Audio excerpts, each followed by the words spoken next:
የኢትዮጵያ ኤሌክትሪክ አገልግሎት የሪፖርተር ዘገባን ቢያስተባብልም ባያያዘው ምስል ግን ታሪፉ ከሚያዝያ ጀምሮ እንደሚጨምር ገልጿል። የኢትዮጵያ የገቢና የውጭ ንግድ የሚተላለፍበት የጅቡቲ አዲስ አበባ መስመር በመሬት መንቀጥቀጥ ሳቢያ ስጋት ውስጥ መሆኑ ተገለጸ።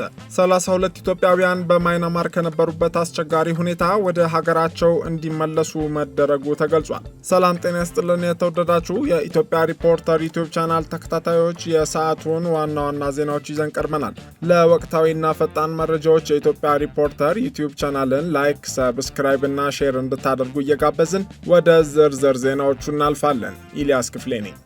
ታማኝነትና ጥራትን መለያ ያደረገው ቴምር ሪል ስቴት ከዚህ በፊት በመዲናችን አዲስ አበባ ለመኖሪያ ምቹ በሆኑ ቦታዎች ላይ ከ7 በላይ ሳይቶችን በአጭር ጊዜያቶች ሰርቶ ማስረከቡ ይታወቃል። በድጋሚ ፒያሳ ከሊሴ ትምህርት ቤት ጀርባ በአስደናቂ ግንባታ ውብና ምቹ መኖሪያ ቤቶችን በመገንባት ላይ ይገኛል። በተጨማሪም በአያት ዋና ዋና ቦታዎች የገነባነውን በመሸጥ ላይ እንገኛለን። አያት ፈረስ ቤት፣ አያት ላንዱ ሳይት ሎሚያድ ሱፐርማርኬት አካባቢ፣ አያት ቱ ሴንተር ሳይት ደራርቱ አደባባይ፣ አያት አቻንቴ ሳይት ደራርቱ አደባባይ ከባለ 1 እስከ ባለ 3 መኝታ እንዲሁም ተጨማሪ ክፍሎችን ያካተተ ሲሆን ከ693,000 ብር ቅድመ ክፍያ ወይም በ6,930,000 ሙሉ ክፍያ እንዲሁም እኛን ሲመርጡ 35% እውነተኛ ቅናሽን ይዘንሎት መተናል። ይምጡ፣ የቤት ባለቤት ይሁኑ። ቴምር ሪል ስቴት።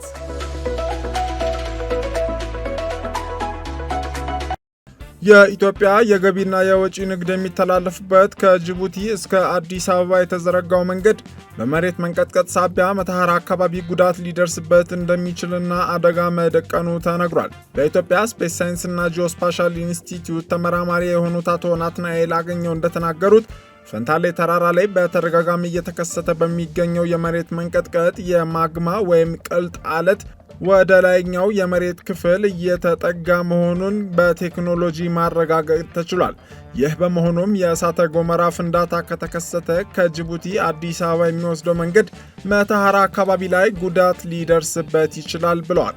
ማግማው ወይም ቅልጥ አለቱ ፈንድቶ በመንገዱ ላይም ሆነ በሌሎች መሰረተ ልማቶች ላይ የከፋ ጉዳት ከመድረሱ በፊት 3 ተለዋጭ መንገዶች እንዲገነቡ ለኢትዮጵያ መንገዶች አስተዳደር ምክር ሀሳብ መቅረቡንም ተመራማሪው ተናግረዋል።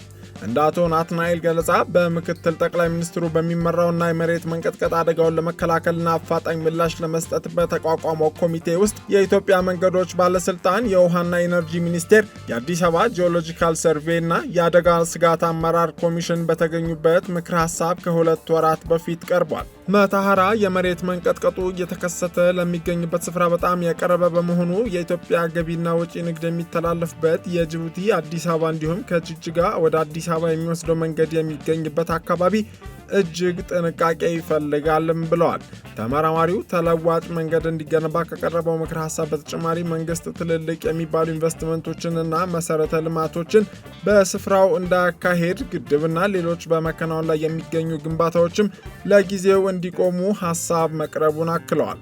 በመሬት መንቀጥቀጡ ምክንያት አዲስ እንዲገነቡ ምክር ሀሳብ በቀረበባቸው 3 የመንገድ ዲዛይኖች ላይ ሪፖርተር አስተያየታቸውን የጠየቃቸው የኢትዮጵያ መንገዶች አስተዳደር የመንገድ ሲስተም ማኔጅመንት ዳይሬክተር ኢንጂነር ዮሴፍ ታምሩ በዚህ ጉዳይ ላይ ተቋሙ ምላሽ መስጠት እንደማይችልና መረጃ ማግኘት የሚቻለው ከተዋቀረው ኮሚቴ እንደሆነ ገልጸዋል። 32 ኢትዮጵያውያን በማይናማር ከነበሩበት አስቸጋሪ ሁኔታ ወደ ሀገራቸው እንዲመለሱ መደረጉ ተገለጸ። ህንድና ጃፓን በሚገኙ የኢትዮጵያ ኤምባሲዎች በኩል ተጨማሪ ዜጎችን ወደ ሀገራቸው ለመመለስም እየተሰራ ነው ተብሏል። ላለፉት ጥቂት ወራት መነጋገሪያ የነበረው በታይላንድና ማይናማር ውስጥ በህገወጥ ስራ ላይ በግዳጅ የሚሰማሩ ኢትዮጵያውያን ስደተኞች ጉዳይ መፍትሄ ማግኘት መጀመሩ ተነግሯል። መስከረም ወር ላይ የኢትዮጵያ ውጭ ጉዳይ ሚኒስቴር በችግር ላይ የሚገኙ በማይናማር የሚገኙ ኢትዮጵያውያንን ጉዳይ ጃፓን በሚገኘው ኤምባሲ በኩል እየተከታተለ መሆኑን አስታውቀው ነበር። የሚኒስቴሩ ቃል አቀባይ አምባሳደር ነቢያት ጌታቸው በወቅቱ በሰጡት መግለጫም በህገወጥ የሰዎች አዘዋዋሪዎች በበይነመረብ እንደ ዋና መሳሪያ በመጠቀም ወደ ማይናማር ተጉዘው በችግር ላይ የሚገኙ ኢትዮጵያውያንን ጉዳይ ጃፓን የሚገኘው ኤምባሲያችን በቅርበት እየተከታተለው ነው ሲሉ መናገራቸው ይታወሳል። የውጭ ጉዳይ ሚኒስቴር በዛሬው ዕለት መጋቢት 1 ቀን 2017 ዓ.ም እንደገለጸው መንግስት በዜጋ ተኮር ዲፕሎማሲ ላይ ትኩረት በመስጠት በማይናማር በአስቸጋሪ ሁኔታ ውስጥ የነበሩ 32 ኢትዮጵያውያንን ወደ ሀገራቸው እንዲመለሱ አድርጓል። ህንድ የሚገኘው የኢትዮጵያ ኤምባሲ በማይናማር በእገታ ስር ቆይተው ወደ ታይላንድ ከተሻገሩ 133 ኢትዮጵያውያን መካከል 32ቱን ዛሬ ወደ ሀገራቸው ማስገባቱን የገለጸ ሲሆን 43 ኢትዮጵያውያንም በተጨማሪ በዛሬው ዕለት ምሽት እንደሚገቡ ተገልጿል። ቀሪዎቹ በታይላንድ ማቆያ የሚገኙ 58 ኢትዮጵያውያን ወደ ሀገራቸው ለመመለስ አሁንም ኤምባሲው ጥረት እንደቀጠለ የውጭ ጉዳይ ሚኒስቴር አስታውቋል። ጃፓን በሚገኘው የኢትዮጵያ ኤምባሲ በኩል በማይናማር በአስቸጋሪ ሁኔታ ውስጥ የሚገኙ ሌሎች ኢትዮጵያውያንን ወደ ታይላንድ በማሻገር ወደ ሀገራቸው ለመመለስ ጥረት እያደረገ ይገኛል ተብሏል። ህብረተሰቡ በህገወጥ የሰዎች አዘዋዋሪዎች ሐሰተኛ ቅስቀሳ ተታሎ የሥራ ስምሪት ውል ወዳልተፈጸመባቸው ሀገራት ከሚደረጉ እንቅስቃሴዎች እንዲቆጠብ ሲልም መንግሥት አሳስቧል።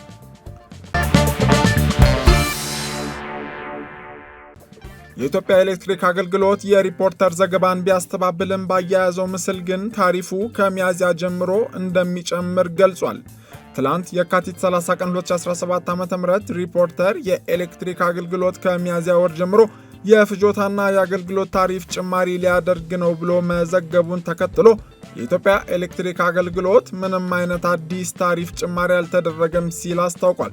አገልግሎቱ በይፋዊ የማህበራዊ ትስስር ገጹ ከሚያዝያ ወር ጀምሮ አዲስ የታሪፍ ማሻሻያ ተግባራዊ ሊደረግ እንደሆነ ተደርጎ በአንዳንድ የመገናኛ ብዙሃንና የማህበራዊ ሚዲያ ትስስር ገጾች እየተሰራጨ የሚገኘው መረጃ የተሳሳተ ነው ሲልም ገልጿል።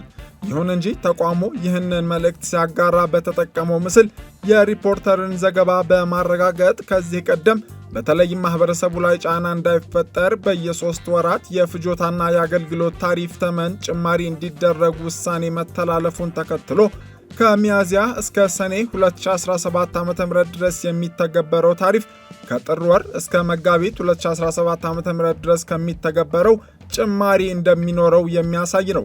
የኢትዮጵያ ኤሌክትሪክ አገልግሎት በጽሑፉም ቢሆን ከመስከረም 2017 ዓ.ም ጀምሮ ለ4 ተከታታይ ዓመታት በማህበረሰቡ ላይ ጫና እንዳይፈጠር በየሩብ ዓመቱ ተከፍሎ ተግባራዊ እየተደረገ የሚገኘውን የታሪፍ ማስተካከያ እያስፈጸመ እንደሚገኝ አምኖ ከዚህ ውጪ አዲስ ተግባራዊ ያደረገው የታሪፍ ማሻሻያ የለም ሲል የሚጋጩ ሐሳቦችን አስቀምጧል። ከሚያዝያ እስከ ሰኔ ወር ድረስ የፍጆታ የአገልግሎት ታሪፍ ተመን ጭማሪ እንደሚደረግና በመኖሪያ ቤት ታሪፍ ላይ ከ0.50 ኪሎዋት ሰዓት የሚጠቀሙ ደንበኞች የፍጆታ ታሪፍ 60 ሳንቲም እንዲከፍሉ፣ የአገልግሎት ክፍያ ተመንን በተመለከተ ደግሞ ለድህረ ክፍያ 10 ብር ከ95 ሳንቲም እንዲከፈል እንዲሁም ለቅድመ ክፍያ 4 ብር ከ18 ሳንቲም እንዲከፍሉ ሪፖርተር ከነዳጅና ኢነርጂ ባለስልጣን የወጣውን ሰነድ ተመልክቶ መዘገቡ ይታወሳል።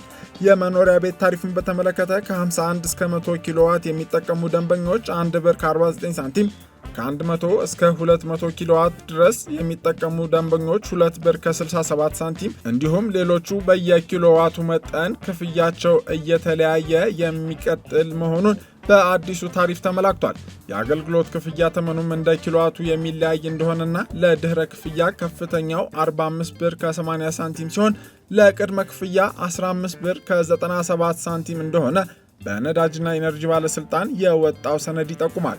የነዳጅና ኢነርጂ ባለስልጣን የኢነርጂ አቅርቦት ስርጭት ሬጉሌሽን ስራ አስፈጻሚ አቶ ባህሩ ኦሊጅራ እንደገለጹት በየ3 ወራቱ በየፍጆታና በአገልግሎት ታሪፍ ላይ ከሚያዝያ ወር ጀምሮ ጭማሪ እንደሚደረግና የመኖሪያ ቤት፣ የንግድ፣ የአነስተኛ ኢንዱስትሪ፣ የመካከለኛ ኢንዱስትሪዎችና የመንገድ መብራቶች ላይ እንደየኪሎዋቱ ልዩነት ጭማሪ ይደረጋል።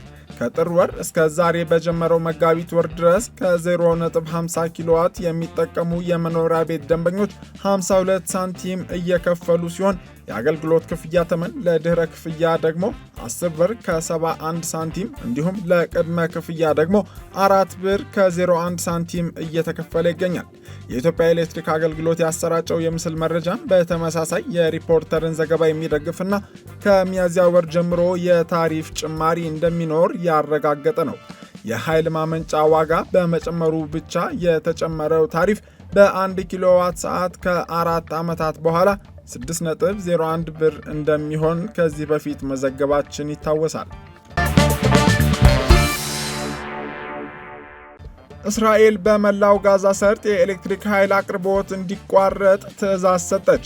የእስራኤል የኃይል አቅርቦት ሚኒስቴር ሐማስ ቀሪ ታጋቾችን እንዲለቅ ጫና ለመፍጠር በሚል ትዕዛዙ መተላለፉን ገልጸው ታጋቾቹን ለማስመለስ እንዲሁም በጦርነቱ ማግስት ሐማስ በጋዛ ውስጥ አለመኖሩን ለማረጋገጥ በእጃችን ያሉ ማንኛውንም መሳሪያዎች እንጠቀማለን ሲሉም ትላንት በሀገሪቱ ቴሌቪዥን በተላለፈ መግለጫቸው ተናግረዋል። ሚኒስትሩ በመግለጫቸው አክለውም ለጋዛ የሚሰራጨው የኤሌክትሪክ ኃይል አገልግሎት በአስቸኳይ እንዲቋረጥ ትዕዛዝ መስጠታቸውን የገለጹ ሲሆን የውሃ አገልግሎት ሊቋረጥ እንደሚችልም ፍንጭ ሰጥተዋል። የኤሌክትሪክ ኃይል መቋረጥ በዋነኛነት ለግዛቲቷ ንጹህ መጠጥ አቅርቦት ወሳኝ በሆነው የጨዋማ ውሃ ማጣሪያ ፋብሪካዎች ስራ ላይ ከፍተኛ ተጽዕኖ እንደሚኖረውም ተገልጿል። የጋዛ የኤሌክትሪክ አቅርቦት መቋረጥ በታጋቾቹ ላይም ተጽዕኖ እንደሚያሳድር ያስጠነቀቀው ሐማስ በበኩሉ ከግብፅ አደራዳሪዎች ጋር የተደረገው የተኩስ አቁም ውይይት መጠናቀቁን ገልጿል። የጋዛ የተኩስ አቁም ስምምነት የመጀመሪያው ምዕራፍ ከ10 ቀናት በፊት የተጠናቀቀ ሲሆን ይህንን ያልጸና ስምምነት ለማራዘም የሚደረገው ውይይት በያዝነው ሰኞ በኳታር ይቀጥላል ተብሎ እንደሚጠበቅም ቢቢሲ ዘግቧል። እስራኤል ከ2 ሚሊዮን በላይ ሕዝብ በሚኖርባት ጋዛ ማንኛውንም የእርዳታ አቅርቦት ከአንድ ሳምንት በፊት ማቋረጧ ይታወሳል።